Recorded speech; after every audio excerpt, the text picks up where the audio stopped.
Yo sana mwirori wa Igweta TV na muthenya wa umuthi ni muthenya wa kieha itura-ini ria Gilgil na guku ndi ni cukuru wa Utumishi Girls Senior School kuria kurokire kugia na mutino wa mwaki rucino muthenya wa umuthi na ciana na kuratuika ciana 16 ni seta mio yao na mugwanja nio.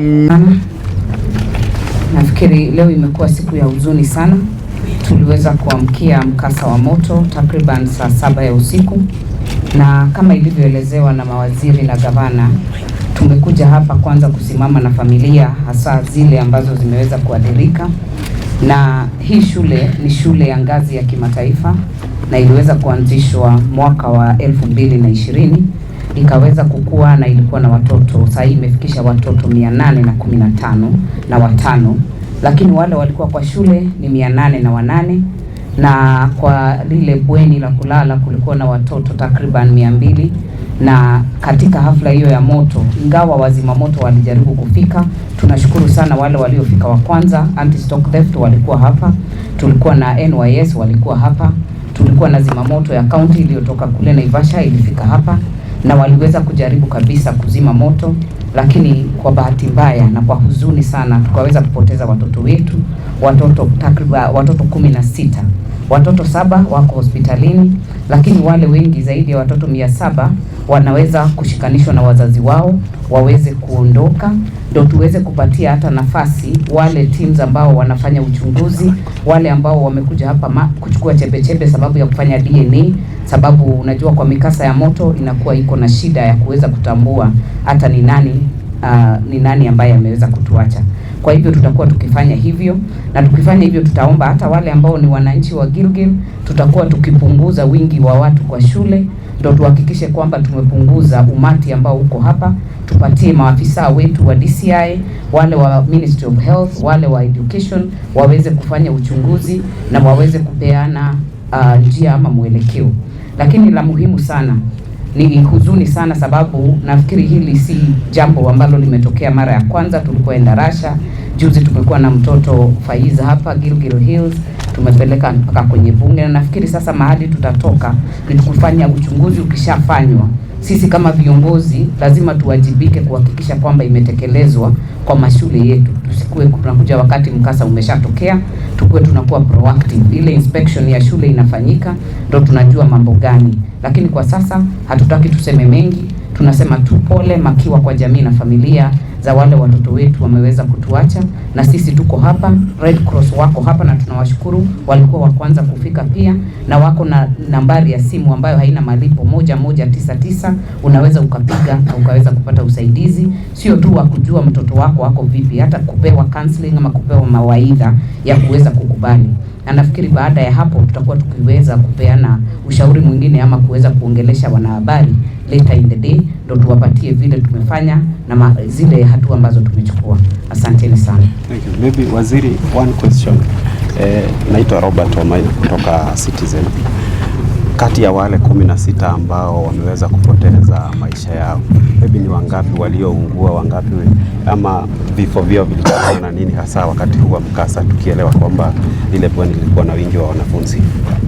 Nadhani haitakuwa vizuri kusema zaidi kuhusiana na wale ambao walifariki, kwa sababu uchunguzi unaendelea na ni vizuri pia tufuate. Kwanza wacha niseme kwamba kama viongozi hapa tulijadiliana sana kwa muda mrefu kama tutaweza kusema saa hizi kweli wangapi wamefariki ama hapana, lakini tulipoona habari ambayo mmepeperusha tayari kwa nchi nzima, tukaona tu ni kwamba ni afadhali tuseme wale ambao wamefariki. Otherwise generally kama kungekuwa ni environment or a society penye we would have kept these numbers for the time being, we would have wished that the numbers be kept until we deal with the identification. But because in this era of social media presence and information control, it becomes very difficult. We realized that the message was all over the country, and we thought it was only fair to confirm that 16 persons have since passed on. But then this creates also another trouble for us, which is the anxiety among the parents trying to know who of them has lost their loved one. So that is the speed with which we are moving now, faster to try to reach as many parents as possible using deductive method, identifying those who are here, releasing them, and then those who are unaccounted for, we start speaking to those parents and to start counseling and reaching out to them. So really, we have had to work backwards because of the nature of which information flies in this world. And so going further to say anything related to the same will be extremely irresponsible on our part. I want all of us to now keep it at that until we call you for another press release baadaye. So that is really what I can say about the stature of the bodies, the nature of the accident, the possible causes of it. Let's leave it to investigations first, and then we can come to that. Waziri, my name is Willie Dennis Njiro from TV47. Maybe on account of arson attacks on dormitories over the years, what has the government done, or maybe what mitigation measures could you take? We have had this since St. Kizito's time. Yeah. Yes. I think that is, as from a policy perspective, the Minister of Education can answer that. Yes, as we've said, we already do not know the cause of this particular fire. It would be speculative to say it is arson. Otherwise, I would suggest that we wait for the outcome of the investigations, and then we can confirm that. But from a policy perspective, we have a safety school manual that all the schools adhere to, and I would urge that we wait to see after the investigations whether that safety manual was adhered to in this particular school. So let's not be speculative at this stage, but we've done a lot in that space. Initially, when Darasha happened, we did close to 350 schools that were not meeting the specifications of that particular manual. So we'll continue doing audits and ensuring that our schools meet the safety manual for schools that is already in place and which we keep updating. But for today, I would urge that this being the very first briefing on this, let's keep it at that as we wait to find out what was the real cause of this particular fire. Thank you very much. Thank you. Thank you. Leave it at that. Thank you.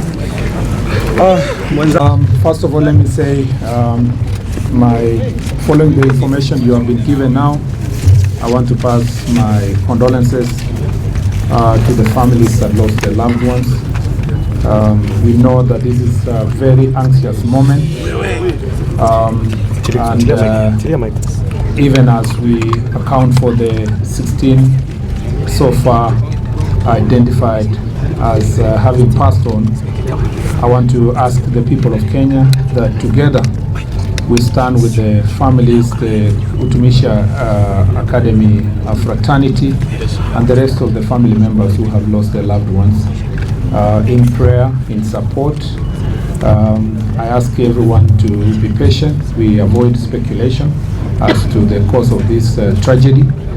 I also want to thank the multi-agency team of disaster response, starting from our county security team led by the county commissioner, the KDF team, the various formed up units including us too, that came in very fast.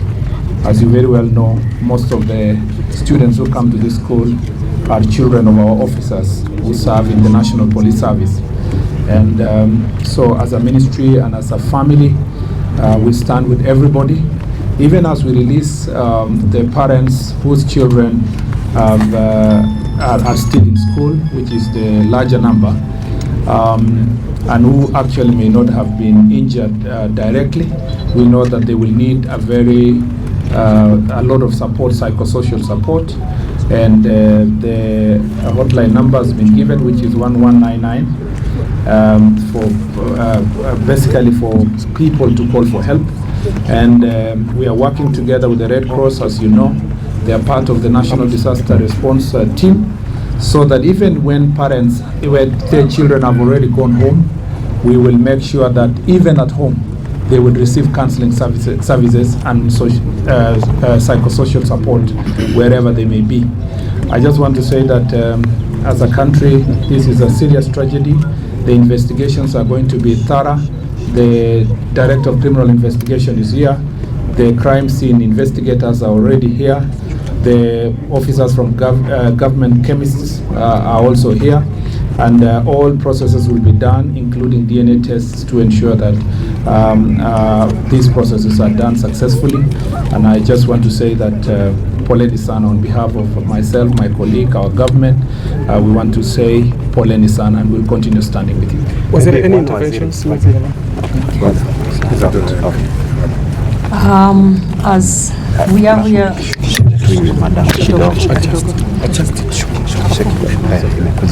I'm very short.